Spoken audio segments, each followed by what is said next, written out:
அதுக்கப்புறம் அந்த உணவுகள் எதுக்கெல்லாம் பயன்படுகிறது, எதற்காக நம்ம சாப்பிட்றோம், அது மூலமாக நம்மளுக்கு என்னென்ன பயன்கள் இருக்குது, எந்த மாதிரி உணவுகளை நம்ம சாப்பிட்றோம், நமக்கு அந்த மாதிரி பல விஷயங்களை எல்லாம் நம்ம இன்றைக்கி பார்க்க போகிறோம். இப்போ மனுஷனுக்கு அடிப்படையான தேவைகள் அப்படின்னு பார்க்கும்போது 3 சொல்லுவாங்க. ஒன்று முக்கியமானது உணவு, அதுக்கப்புறம் உறைவிடம், இருக்கிறதுக்கு இருப்பிடம் சொல்லுவாங்க. உணவு, நீர், இருப்பிடம், உடையும் ரொம்ப முக்கியம்னு சொல்லுவோம். அப்போது இது 3ல் முதல்ல வரக்கூடிய உணவுகள். உணவு எதுக்கு பயன்படுகிறது, ஏன் நம்ம சாப்பிட்றோம், நாம் சாப்பிட்றது மூலமாக நமக்கு உடல் வளர்ச்சி ஏற்படுகிறது ஒன்று. ரெண்டாவது, நோய் எதிர்ப்பு சக்தி நமக்கு கிடைக்கிறது. நோய் எதிர்ப்பு சக்தி, பல நோய்கள் நம்மளை சுற்றிலும் காற்றுலேயும் நீரிலையும் பல விஷயங்கள் நம்ம நோய்கள் நம்மளை தாக்கிறதுக்கு வாய்ப்புகள் அதிகமாக இருக்குது. ஆனால் நல்ல உணவுகளை நாம் சாப்பிட்றது மூலமாக நோய் எதிர்ப்பு சக்தி நமக்கு கிடைக்கிறது. உடல் வளர்ச்சிக்கு உதவுகிறது, நோய் எதிர்ப்பு சக்தி தருகிறது அப்படின்னு 2 ரொம்ப முக்கியமான பாயிண்ட் இது. சரி, என்ன மாதிரி உணவுகள் எல்லாம் நம்ம சாப்பிட்றோன்னா, பழங்கள் சாப்பிட்றோம், காய்கறிகள் சாப்பிட்றோம், கீரைகள் சாப்பிட்றோம் அப்படின்னு பலவற்றை ஒவ்வொருத்தவங்க ஒன்று ஒன்று சொல்லுவாங்க.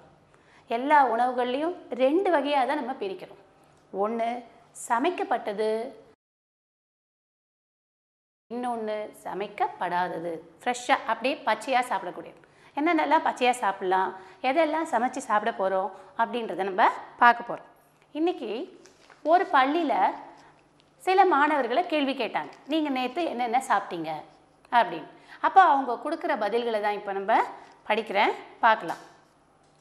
நேற்று என்ன சாப்பிட்டாய் என்னும் தலைப்பில் ஒரு கலந்துரையாடல் வகுப்பறையில் நடைபெற்றது. கலந்துரையாடலில் மாணவர்கள் கூறியவை: நான் நேற்று சோற்றில் மீன் குழம்பு ஊற்றி சாப்பிட்டேன். குழம்பில் உள்ள மீன் எனக்கு மிகவும் பிடிக்கும். நான் கேப்பைக்கிளையும் தயிரும் சாப்பிட்டேன். நான் தோசையும் முட்டையும் சாப்பிட்டேன். என் அம்மா அடையும் அவியலும் செய்தார்கள். அவியல் எனக்கு பிடிக்காது, அதனால் அடை மட்டுமே சாப்பிட்டேன். நான் சப்பாத்தியும் கொண்டைக்கடலை மசால் கறியும் சாப்பிட்டேன் என்று ஒரு 5 பேர் மாணவர்கள் ஒவ்வொருத்தவங்க ஒன்றுன்னு சொன்னாங்க. நீங்களும் நேற்று என்ன சாப்பிட்டீங்க, நைட்டில் என்ன சாப்பிட்டீங்க அப்படின்னு சொல்கிறத கீழே வரிசையாக நீங்கள் எழுதிக்கலாம். இப்போது அடுத்து, நமது வாழ்க்கைக்கு அடிப்படையான தேவைகள் 3: உணவு, உடை மற்றும் இருப்பிடம் ஆகும். இதில் மிகவும் தேவையானது உணவு.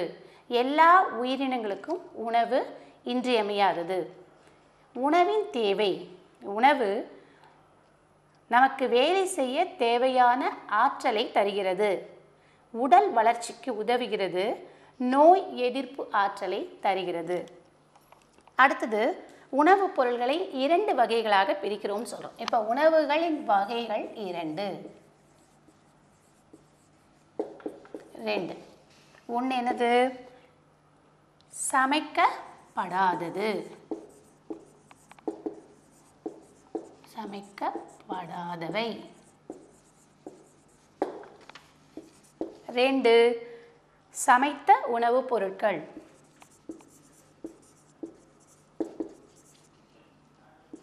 சமைத்த உணவுகள்.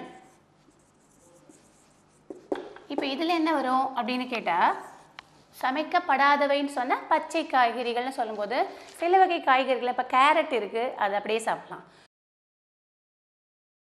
முள்ளங்கி இருக்குது, அதை அப்படியே சாப்பிட்லாம். காய்கறிகளில் கோஸ்ன்னு சொல்லக்கூடிய முட்டைக்கோஸ் இருக்குது இல்லையா, அதை கூட நம்ம சாலட் மாதிரி பண்ணி எல்லா வெங்காயம்லாம் போட்டு அதை சாலட் மாதிரி பண்ணி சாப்பிட்றாங்க. பழங்களை எடுத்துக்கிட்டோன்னா எல்லா பழங்களுமே நம்ம ஃப்ரெஷ்ஷாக சாப்பிடக்கூடியது தான். கேரட் போல் பல வகைகள்லாம் சமைக்கப்படாதவை. சமைத்த உணவுகள்னு பார்க்கும்போது சில வகையான உணவுகளை சமைச்சு தான் சாப்பிடணும். இப்போது அரிசி எடுத்துக்கிட்டோன்னா, அரிசியை பச்சையாக சாப்பிட்றத விட, பச்சையாக சாப்பிட்றதுன்றது கண்டிப்பாக அது நமக்கு ஆற்றலை தரவே தராது. அதுக்கு பதிலாக நம்ம அதை சமைத்து கொண்டு சாப்பிட்றோம். அப்படி சமைக்கிறது எப்படி பண்ணுறோம் அப்படின்றது அதற்கும் சில வழிமுறைகள் இருக்குது, அதையும் நம்ம ஒவ்வொன்றா பார்க்கலாம். உணவுப் பொருள்களை 2 வகைகளாக எடுத்துக்கொள்ளலாம். 1 சமைக்கப்படாத உணவுப் பொருள்கள், 2 சமைத்த உணவுப் பொருள்கள்.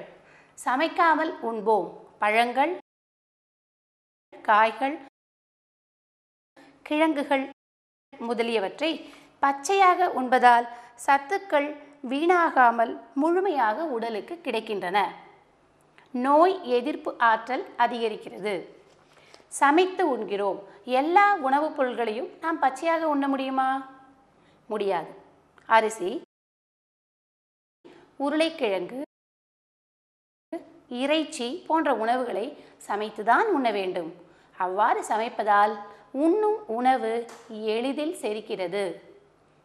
சுவையும் மணமும் கூடுகிறது. கிருமிகள் கொல்லப்படுகின்றன. உணவுப் பொருட்கள் மென்மையாகின்றன.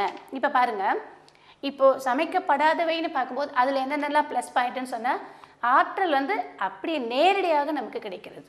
நேரடியாக இயற்கையான ஆற்றல் நமக்கு கிடைக்கிறது. அதில் உள்ள சத்துக்கள் வீணாகாமல் நேரடியாக நமக்கு உடலுக்கு போய் சேர்கிறதுன்னு பார்க்குறோம். நோய் எதிர்ப்பு சக்தியும் கிடைக்கிறது. இதில் என்னன்னு கேட்டால், சமைக்கப்பட்டதில் அரிசி, உருளைக்கிழங்கு, இறைச்சி போன்றதை பச்சையாக சாப்பிடக்கூடாது.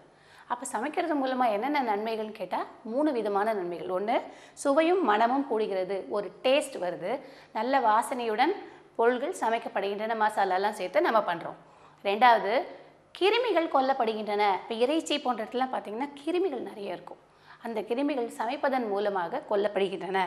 அதுக்கப்புறம் சமைத்த உணவுகளை உண்பதால் உணவு எளிதில் ஜீரணமாகிறது. சீக்கிரம் டைஜஸ்ட் ஆகிடும். சமைச்சாமல் இதை ஹாஃபில் சரியாக வேக வைக்காமல் சாப்பிடும்போது நமக்கு வயிற்றுக்கு கெடுதல் ஏற்படுகிறது.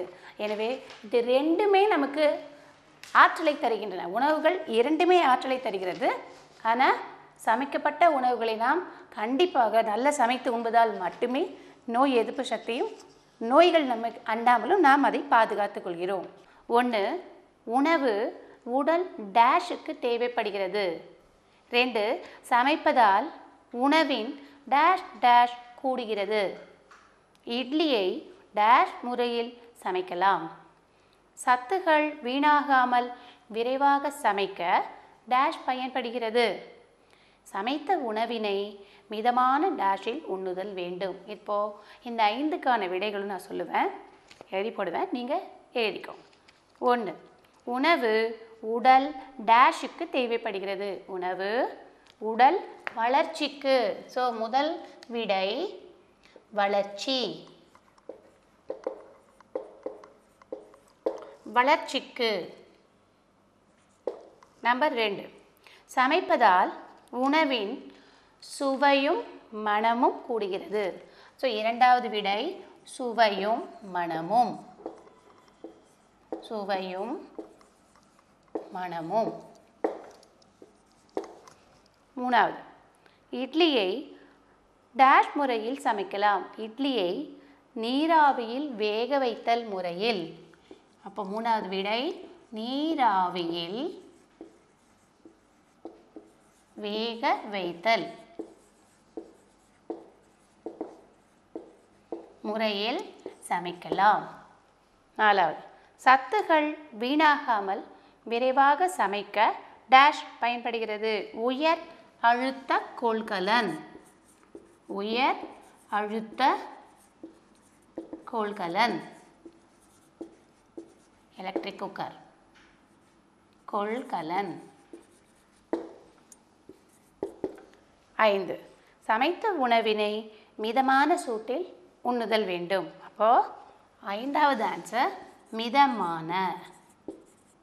மிதமான சூட்டில் உண்ணுதல் நலம். மிதமான சூட்டில். இதுதான் 5வதுக்கான விடை.